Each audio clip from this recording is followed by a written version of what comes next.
Hi everybody, this is Will Bowen with today's Jumpstart. I'm going to be recording these whenever I can now instead of recording them in the studio simply because I am so busy I just don't have time to go into the studio to do these on a daily basis, but on a daily basis we can hang out just like we're doing today. I'm out here in, I have trouble remembering the name of the bay that I live on or the waters. It's Blackwater Sound, that's right, that's where I live in Key Largo, Florida. And today I want to talk to you about the person whom I've been studying quite a bit lately, and that's somebody who I talked to you about in the last Jumpstart. That's Fred Rogers. Mr. Rogers was an amazing person. I realized one day that the only person who ever said, "I like you just the way you are," or really, "I like you," when I was a child, was Mr. Rogers. I grew up with such criticism and such violence and anger. It was really a respite to be able to have him as someone whom I could look at, even if it was through the television, to tell me that I was okay and that I was a good person.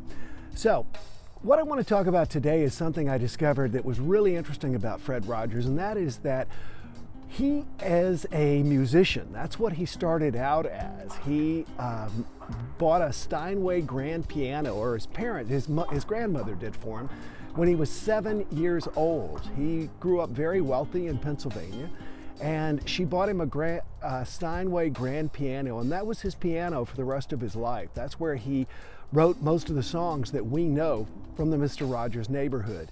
Now, the interesting thing is, early on, he actually signed a contract to begin working in television and didn't realize that he was signing away the rights to all of his songs.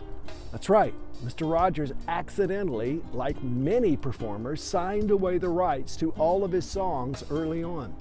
So you know what Mr. Rogers did? He was a member of a very wealthy family. They had the means. They could have turned around and sued. They could have tried to have gotten the rights back. But instead, he shrugged his shoulders and he wrote more.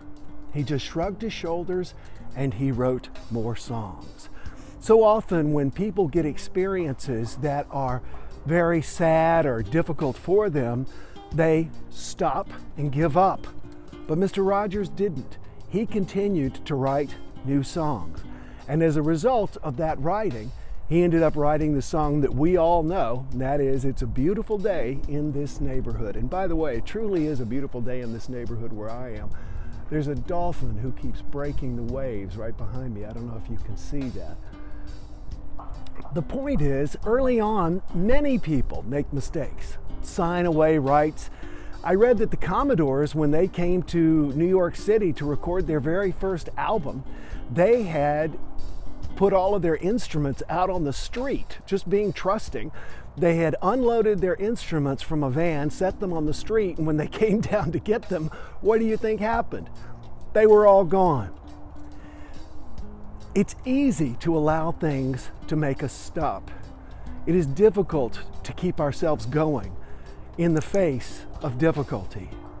And yet that is what we all must do if we're going to thrive in our lives. Everybody faces challenges. Everybody faces problems. Whatever problem you're facing right now, you can choose to let it defeat you, or you can choose to let it complete you.